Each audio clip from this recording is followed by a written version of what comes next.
Abdoulaye ndax lii du aveu li ñu doon waxtaanee fan yi yëpp nekk ñoom réellement njëgu suukar bi xamuñu ko. njëgu suukar bi problème la. te balaa nga kaa xam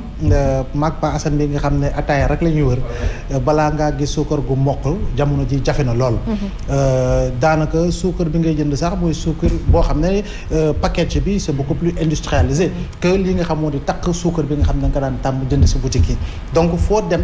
boutique boo dugg dañ naan suukar amul lu tax parce que itam jaaykat yu bari boo leen laajee dañ naan ñi nga xam ñoo leen jox suukar ñoom ñoo denc stock yi parce que itam njëg bi arrangé wu leen donc damay jàpp ni li nga xam ne moom la ñi kilifa yi wax loolu la ñu war a def maanaam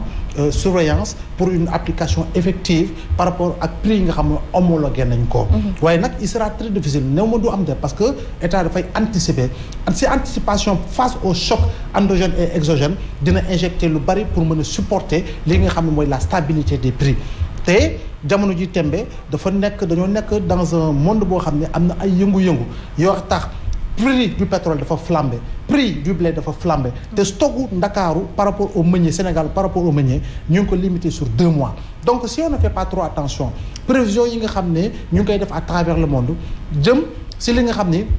mooy yokkute njëkk ñi il faut comme Sénégal war see gën a mën a préparer il faut que ñuy gën a tenir le discours de vérité et par rapport ak li nga xam ne mooy la stabilisation des prix parce que itam état dina injecter parce que état mi ngi injecter pour mën a supporter prix yi waaye est-ce que état dina wéy di injecter prix yi bu fekkee ni y a une instabilité sur le plan mondial jëm si li nga xam ne mooy la maîtrise des prix parce que itam cours yi ñu ngi continuer di flamber compte tenu de la crise bi nga xam ne mi ngi am entre Russie ak Ukraine non sans tenir compte de certaines autres crises yoo xam ne c'est encore lié à la pandémie à coronavirus donte le loolu wàññeeku na choc yooyu wàññeeku na mais il faut que tamit ñuy gën di préparer wu parce que itam au cours du mois de Ramadan pour les musulmans au cours de l'après-Ramadan pour les musulmans lan mooy xew dëgg-dëgg Sénégal par rapport ak li nga xam ni mooy une bonne maîtrise des prix ba nga xam ne on ne sentira pas une certaine inflation véritablement sur le marché bu conduire à cette spéculation bi nga xam ne tax na jëriñ bi ne il faut mu am un suivi permanent par rapport à l'application et à l'applicabilité des prix homologués par rapport aux denrées yi nga xam ne ñoo concerné par rapport au prix. Mansour ñu ngi doon jooy diwlin ceeb et cetera tey blé bi ñëw dolleeku si ñu ñenn ñi di artu sax di xam ne fii ak ñaari weer boo moytuwul njëgu mburu bi mën na yokk bu mësta am.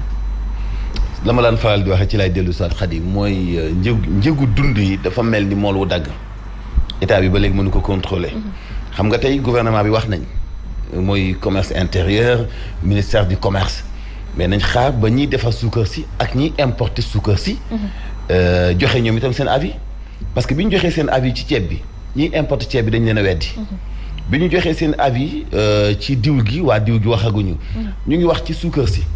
suukar soo suñuy wax noonu xam nga la mooy réalité tey actuellement la moo xew ci Sénégal li xibaar sénégalais ba koo xam mooy suukar bu mokk dafa manqué Sénégal loolu la Sénégal yi bëgg gën a yittewoo mooy suukar bu mokk amu fi d'abord bala nga naan naam ne fa dinaa leen wàññil am na stock bu fi nekkoon mais fa ñu koy produire wax nañu ak ñoom léegi ba daañu tenir compte ci wàññi giñ ci wàññi ba dina répercuté wu ci kilo sucre bi consommateur bi doon jënd mais Xadi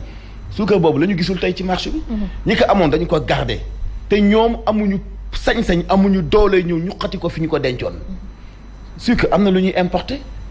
am na lu ñuy defaree Sénégal ba kiy defar Sénégal di ñu jaay sax am na lu muy importer wala ci li mu ñoo jaay benn chaîne bu gudd la boo xamante ni bii ñoom ñi nga xam ñoo ne ci nguur gi maîtriser wuñu ko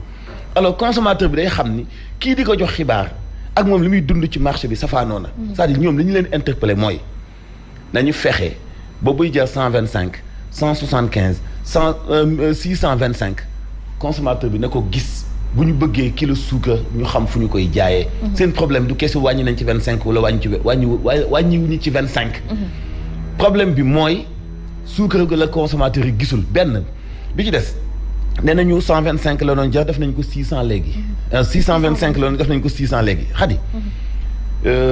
Abdoulaye Mbow Pa Assane Seck Sénégalais bi may seetaan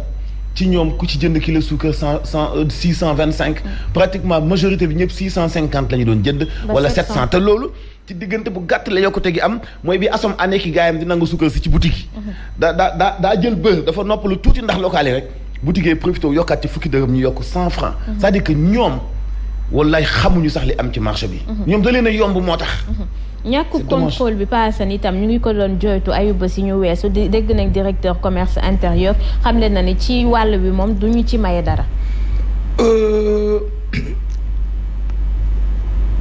maanaam tontu bu weesu laay am impression léeg-léeg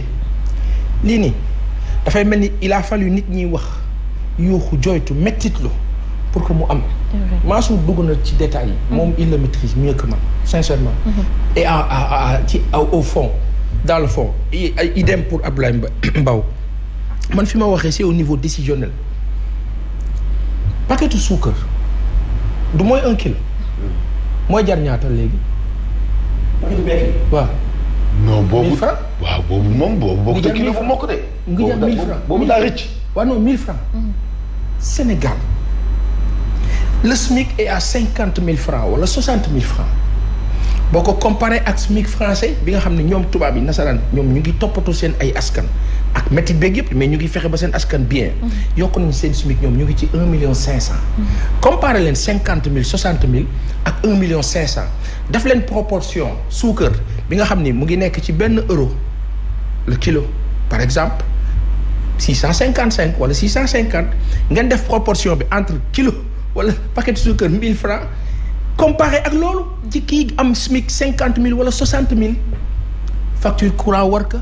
téléphone ndox ak ya ca des ak déplacement bu cher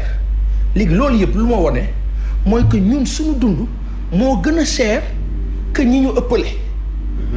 da nga wax bi. mooy li la Mansour doon wax ne la ñiy décider ñoom daf leen a yomb moo tax yenn yi ak métit bi duñ ci egg te pourtant ñooñ di décider tey démb ak kañ moo ci bëri ñu ñàkkoon.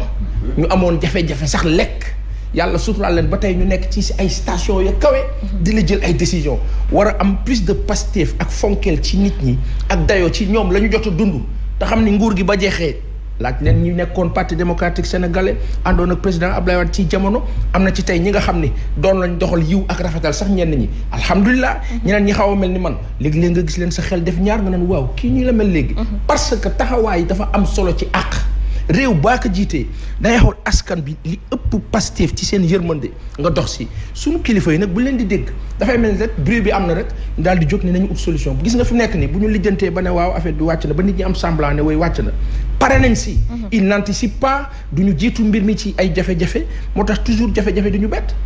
Paasan ñu dellu si ci lakk bu metti bi amoon fële ca salle des ventes bu